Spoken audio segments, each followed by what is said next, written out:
See, I don't ever want to find myself operating out of a space of scarcity or out of a space of wondering, what if I don't have enough tomorrow? Rah, rah, rah. So, yes, I have an abundance mindset, but at the same time, you also need to be wise with having an abundance mindset. So, basically, in this video, I'm going to be sharing with you guys the habits that I have adopted that has helped me with being wise in my abundance mindset. Hi sugar, welcome to my YouTube channel. If you are new here, my name is Ubi Ogulu, and for those of you who are returning subscribers, thank you for coming back. Something a lot of people don't know about me is that I actually work in finance. So I have a corporate 9-to-5 job which is in the finance industry, but for some reason I've always been bad with money. And I think because I have an abundance mindset, that kind of contributed to me being bad with money. So I believe that money is always going to come to me. Money's always going to find me, not just necessarily from my 9-to-5 or from social media and all of that stuff. Like, money is just always going to enter my bank account one way or another. And that's essentially the life that I've been living. So as a result, it's kind of contributed to me being bad with money. My abundance mindset, though, comes from my biblical belief that God will always provide. If you look at Luke chapter 12, verse 27 to 31, Jesus is basically telling the people, like, why are you stressed about what you're going to eat? Why are you stressed about what you're going to wear? Look at the birds in the sky. Look at the lilies in the valley. Like, they're always looking beautiful. So why are you stressed about these things? These are not the things that should be consuming your mind. These are not the things that should be stressing you out. That's essentially roughly what the verses are translated into. As usual, before I get into the details of this video, please give this video a thumbs up and subscribe to my channel. Now, if you don't want to subscribe or give it a thumbs up right now, that's perfectly fine. But if you are watching the video and you are enjoying it and you find it helpful in any way, shape, or form, please subscribe and give the video a thumbs up. I feel like I'm not asking for too much. But also, it's not by force, it's not by fire. The first thing I would say for people who are like me and have difficulty with this is that you should learn to say no. Because if you are learning to say no, then you are saying no to things that will deplete your bank balance. And I'm not saying like just say no to anything that's gonna cost you money. I'm saying you need to be more cognizant of what you are financially pouring into that is not good for you. By nature, I like to make people feel comfortable. I like to make people feel welcome. And a lot of the times I find myself overextending in order to achieve that. And a lot of the times it's not necessary. So I have found myself in spaces where I am doing something that I don't want to do just because I want to make XYZ happy. I'm spending money that I probably shouldn't be spending, again, just to make XYZ happy. And if I had said no in those instances, I wouldn't have spent that money, and it would have been okay. Like, it's okay to say no. It's okay to have your boundaries really firm on the things that you want to do and the things that you don't want to do. And that's just one thing I've been applying into my life. And honestly, it has brought me so much peace and has also had a positive impact on my bank balance. One thing that I just want to state with that point is that if you have people in your life who make it an issue if you say no to something, those are the people you don't need in your life. You need to let them go. Because I feel like we're grown enough to be able to allow people to make their own choices, whether or not it's a choice that we want them to make, and not make an issue out of it. Like, you shouldn't be demanding that someone give you a reason for them saying no to whatever it is they've said no to. You should be okay with it and be understanding, because at some point you're going to need that same grace extended to you, where you say no to something and you need other people to be understanding. The second habit that I adopted was using a tracker to track my income and my expenses. I have this bad habit of buying things. Yes, I am a consumerist. Yes, I'm a shopaholic. I like to buy things. It makes me feel good. But what I would do is I would not buy everything that I want to buy at once. And I would buy it in dribs and drabs.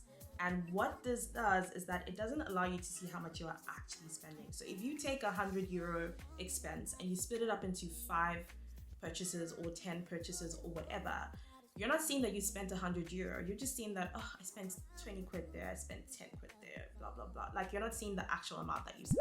So if you have an app that is tracking your income and your expenses, you are now able to see that actually I've spent 300 quid and I can't even see what that 300 quid was spent on.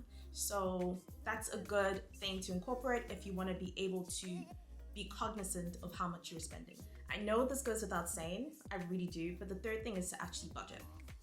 You need to know how much expenses you need to spend every single month, your rent, your bills, whatever else you spend every single month. You need to know that stuff, and then obviously know how much is coming into your account and create a budget based on that and how much you want to save, whatever your saving goal is, blah blah blah. Because if you're not budgeting, again, you're just getting money and spending money, getting money and spending money. You don't know how much you saved this month. You don't know if you did better this month or worse this month than you did last month. So budgeting goes a really long way with helping you be more financially wise and also achieving your savings goals. So I have like my budget, and then I also have a note on my phone which has all my expenditure and the date that they're gonna go out.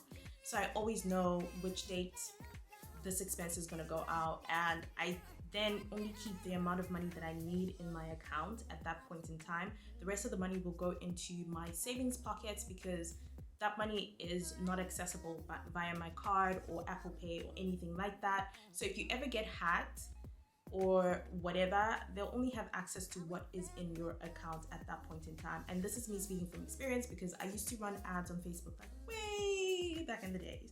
And I had my bank details on there. And because of this, like not keeping money in my account, the money that got taken wasn't as bad as it could be. In fact, my South African bank account was the one that was like the worst hit, but luckily the banks like knew that it was fraud, and then the banks refunded me, but Facebook refunded me as well. So then the banks just took their refund back after I got my refund from Facebook. The next thing I'm going to say is this is the fourth point. The fourth thing that I would say you should do is to keep money in your account for as long as you need to keep it in your account. So what I used to do in the past was, as soon as I got paid, my landlord got paid. I've stopped doing that. I will keep the money in my account until that expense needs to go out. My rent is the biggest expenditure that I have. I hate it. It's exorbitant, but it's a necessity. I can't be homeless. Now it's in. So I used to pay my rent as soon as I got paid. And now I'm like, nah, I don't need to pay my rent as soon as I get paid because rent is only due on the 1st. Let's be real, okay? That money only needs to leave my account on the 1st because it will reflect in my landlord's account immediately. So why am I paying it 3-4 days earlier? There's no need. So keep that money in your bank account until it needs to go out, because seeing a nice balance in your account makes you feel good. Like I'm sounding very materialistic, but seeing a nice bank balance makes you feel so good. And it encourages you to want to maintain that kind of a balance. It encourages you to want to save more so that you can look at your bank balance and feel good on days when you don't feel good. The other thing that I do with keeping money in my account is to avoid spending money until the 1st of the next month. And I know like your 31 day cycle of your salary runs from the date you get paid to the next date you get paid. But if you are already spending a good chunk of your money within like the last few days of the month that you got paid in, then by the start of the next month, you're not really seeing, you're not really seeing much in your bank account, child, and it ain't cute. So now I just try to avoid spending money from my salary that I received that month up until the 1st of the next month, because then I don't know, it's a mindset thing. It just feels so much better knowing that you waited those few days to spend the money. Obviously, if you have to spend the money, you have to spend the money. Go and do what you need to do, It's not by force, by fire. But it's better to just wait. And then when you do wait, you find that the things that you were pressed, you were gingered to buy it, you actually don't need them. And then you end up not spending that money on those things because you don't need them. You know that thing of when you start craving sushi when you're like broke? That's when your taste buds and your taste in general becomes expensive. Now you want to lavish. Now you want to be lavish. And it's like, bro, calm down. Just calm down. It's because you're feeling broke right now. So if you just wait it out and let that feeling pass, by the 1st of the next month, you will not be feeling that way. And then you will retain more money in your bank account. But the next tip is to open a separate bank account for your savings, like a completely separate one. Initially, I would use a savings pocket in my main bank account and just put the money in there for my savings, but that was just too accessible. It was way too accessible, and it made it easy to just let me just dip in, let me just like dip my toes into my savings a little bit. And so now what I've done is I've opened a bank account with EBS. This is not a promotion, okay? I'm not promoting them or whatever, but I've opened a bank account with EBS. And initially I'd actually opened a bank account with Bank of Ireland, but then I got told about EBS, and my account with EBS is a savings account. I do not have a bank card for this account. It is not an easy account to get money out of, because if you want to get money out of that account, you guys go to the bank, okay? You can't be online transferring money out of that account, which is great. You can transfer money into the account, so you don't need to go to the bank to put money into the account, but you have to go to the bank to get money out of it. So it makes it harder to get access to that money. And then if you're lazy like me, it means that the money is just gonna sit there, and you know, like your savings is gonna keep growing because you don't have easy access to it. So that's the nice thing about the EBS bank account. There is no monthly service charge. You don't have a bank card. You can't transact out of that account online. You literally have to go to the bank if you want to get money out of that account. They also give you a book. So you take the book to the bank anytime you go into the bank, and they'll update the book for you.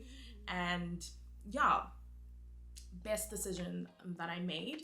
That is it for my money habits that I have adopted over time that has helped me to be better with my money. If you guys have any other money habits that I didn't mention, please leave a comment in the comment section. I would love to hear from you guys. But yeah, that is it from me. I'll catch you guys in the next upload. Don't forget to give the video a thumbs up and subscribe to my YouTube channel.